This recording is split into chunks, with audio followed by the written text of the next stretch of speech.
Londoners are famous the world over for being a pretty miserable, standoffish bunch. Yeah, I know about the Blitz. They're great at digging each other out after an enemy onslaught, but trying to draw out conversation on your daily commute is like trying to wrestle the buffet table off Pavarotti. Near impossible.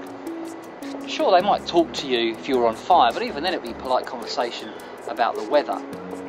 And the friendly Cockney of yesteryear? Sure, he might show you a Cockney knees up, but it'll leave you singing soprano. But maybe we're being too hasty. Maybe we shouldn't judge.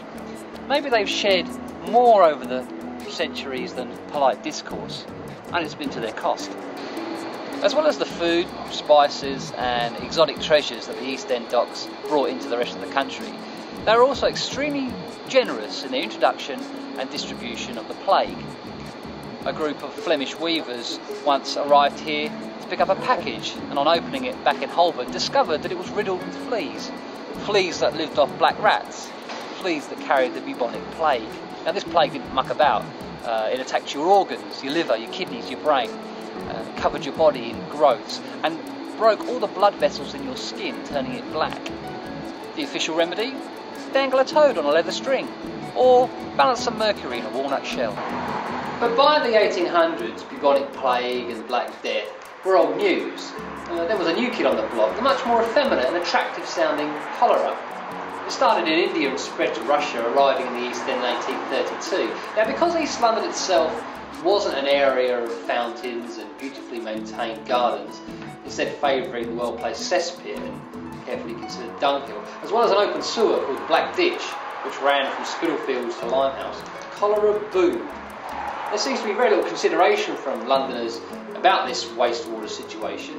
Samuel Pepys, the diarist, records in his book that his dear wife stooped down in the street to do her business. And I'm pretty sure that's without the excuse of a heavy night out of fabric.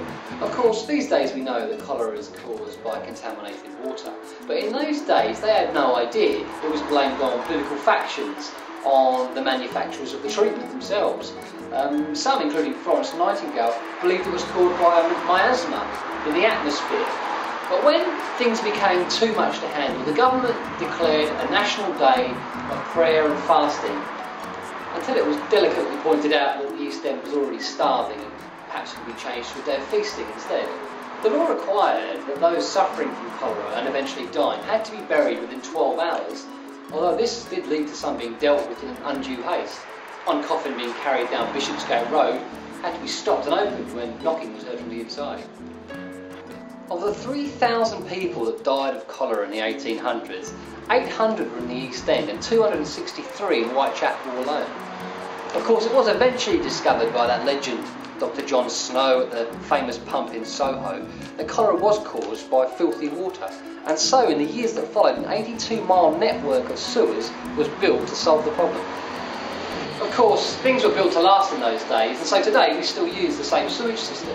One of the pipes that emerges at ground level at Wicks Lane in Bow is now a landscape walk and has been enjoyed for decades by ramblers and hikers, including one individual who used to enjoy it regularly during his stint in the UK, Mr. Mahatma Gandhi. Some tell tales, others rhyme, but that's the songs from the Howling Sea. If you're wondering what on earth you just witnessed, you've been watching a video from the Songs from the Howling Sea podcast.